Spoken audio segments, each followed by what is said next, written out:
Okay, so let's say that we have a capacitor that is charged to a value Q0, and we then connect it to a resistor with resistance R and to an inductor like this of inductance L, and we ask, how does the charge behave in time? What's the time dependence of the charge on the capacitor?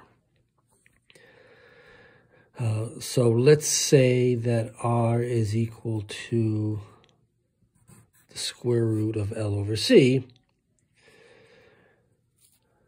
Well, we know that the general solution must be e to the AT, Q0 e to the AT, where A is minus R over 2L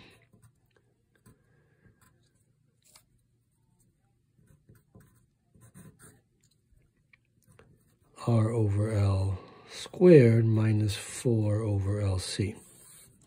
We can build our solutions from things like this, terms that have these possible values of A. Minus R over L plus this quantity, or minus R over L minus that quantity.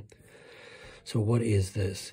This is minus R over 2L plus or minus 1/2 times, right, this is R, we have to take R squared and divide by L squared, so we get 1 over LC minus 4 over LC, but that is equal to minus 3 over LC. And so because L and C are just positive numbers, we end up having the square root of a negative number. So the square root of the minus 1, that's just this strange imaginary number. So this looks like I over 2 times the square root of 3 over LC. And therefore the solution is Q equals Q0, or the kinds of solutions that we can get involve the exponential decay, we can't get rid of that, but this other term is what brings in a cosine function, and this is what produces the oscillations. So our Q as a function of time, if we plot it, mathematically it looks like this, right? There's a time in here, there's an omega t. We start at t equals 0 at Q0, and we start to oscillate. The charge has to, if we didn't have this term, it would just oscillate. But this produces exponential decay. So the charge, if this is minus Q0,